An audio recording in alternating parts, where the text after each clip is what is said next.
Hello Chocolate Tears. Before we get into this video, I just want to say, please support the channel, drop a like, subscribe if you want more reviews like this, and let's go and get right into this Monkey Man review. So, a little bit of backstory. Monkey Man, starring Dev Patel, an actor that I love. Loved him in Green Knight, and Slumdog Millionaire, and many other films, okay?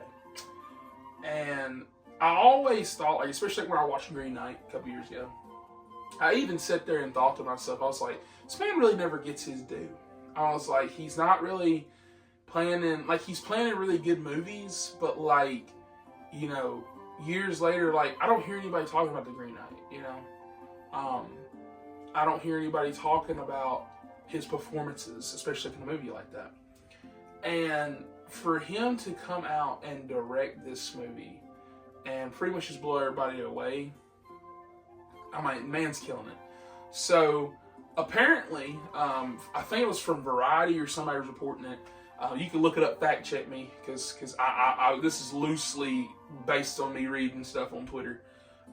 Basically, apparently Netflix had bought the rights to the movie, but apparently they were thinking about not putting it out because of the stuff that it said about India and politics and stuff like that.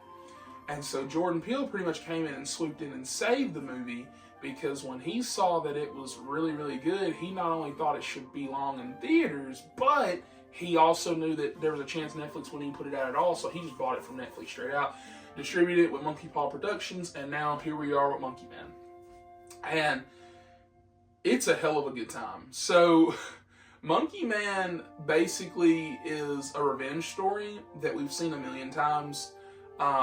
Dev Patel's, something happens to his mother, and he's basically trying to get vengeance to the people who did that, but then it starts getting into the political aspects of what's going on in India, because one of the tyrants that's that took over pretty much, he also had something to do with the loss of his mother.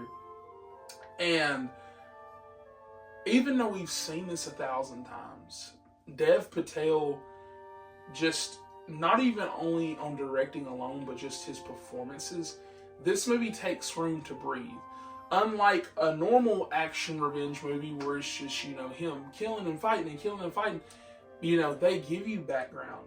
They give you these, you know, gut-wrenching performances, you know, where he loses his mother. You also see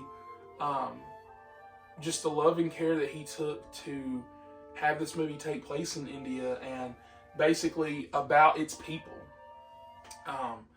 And I don't know, like, this movie just really resonated with me a lot, and I just really loved it. And it's weird to say that because, you know, even watching it, I was sitting there thinking, I was like, you know, I've seen this movie 1,000 times before. Like, there's other movies like this, like John Wick, you know. Like, I've seen 1,001, you know, I'm going to get revenge on you and kill you type of movies. But the way this movie's done, you know, because there's a section of the movie where it takes room to breathe, and you have all these wonderful performances and character work and build up, and it just shows that Dev Patel is definitely going places as far as being a director goes. I saw an interview with him the other day where he was even talking about how he had been thinking about some things, working on some things, and if he can team it with Jordan Peele to have him produce his movies and stuff like that, I think he's definitely going places, especially if what I heard was true, that this movie only cost $10 million. These other movies that cost all this amounts of money have no reason to cost this amount of money. Because if that is true, like, you look at movies like Anyone But You, and it's just literally a comedy costing $20 million. This dude is out here having all this hardcore violence, hardcore action, great set pieces and stuff, only with $10 million. Like, this man knows how to pinch every penny.